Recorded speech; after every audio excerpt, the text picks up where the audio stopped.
2 Tesalonika 3 ayat 11 sampai 12. Kami katakan ini karena kami dengar bahwa ada orang yang tidak tertib hidupnya dan tidak bekerja, melainkan sibuk dengan hal-hal yang tidak berguna. Ayat 12. Orang-orang yang demikian kami peringati dan nasihati dalam Tuhan Yesus Kristus supaya mereka tenang melakukan pekerjaannya dan dengan demikian makan makanannya sendiri.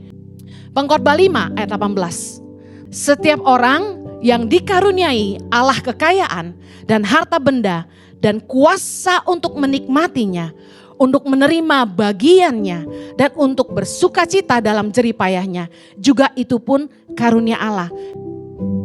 Pengkhotbah 5 ayat 11 bilang gini, enak tidurnya orang yang bekerja, baik ia makan sedikit maupun banyak, tetapi kekenyangan orang kaya sekali-kali tidak membiarkan dia tidur. Amsal 30 ayat 8 sampai 9. Jauhkanlah daripadaku kecurangan dan kebohongan. Jangan berikan kepadaku kemiskinan atau kekayaan. Biarkanlah aku menikmati makanan yang menjadi bagianku. Supaya kalau aku kenyang, aku tidak menyangkalmu dan berkata, siapa Tuhan itu? Atau kalau aku miskin, aku mencuri dan mencemarkan nama Allahku.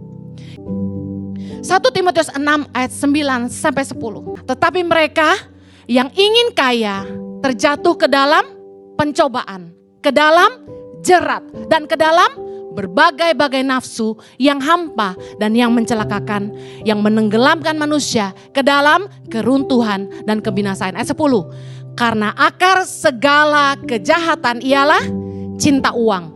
Sebab oleh memburu uanglah beberapa orang telah menyimpang dari iman dan menyiksa dirinya dengan berbagai-bagai duka.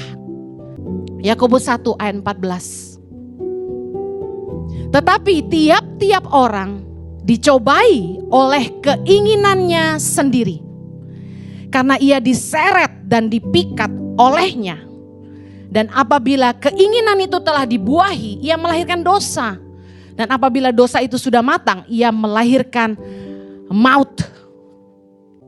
Pengkhotbah 6 ayat yang kedua. Orang yang dikaruniai Allah kekayaan, harta benda dan kemuliaan, sehingga ia tak kekurangan suatu pun yang diingininya. Tetapi orang itu tidak dikaruniai kuasa oleh Allah untuk menikmatinya, melainkan orang lain yang menikmatinya. Inilah kesia-siaan dan penderitaan yang pahit. Pengkhotbah 5 ayat 10.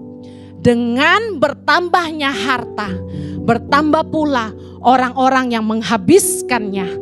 Dan apakah keuntungan pemiliknya selain daripada melihatnya? Amsal 19 ayat 4 berkata gini, kekayaan menambah banyak sahabat, tapi orang miskin ditinggalkan sahabatnya. Ibrani 13 ayat 5 bilang gini, janganlah kamu menjadi hamba uang dan cukupkanlah dirimu dengan apa yang ada padamu.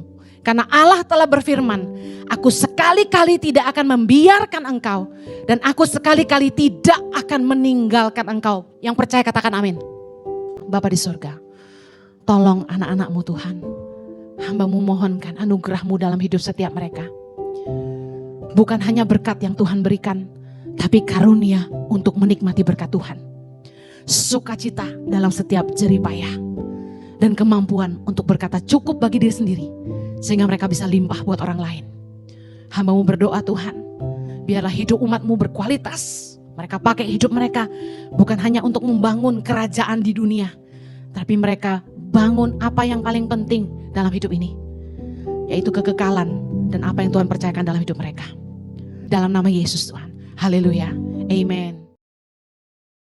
La la la la la la la la.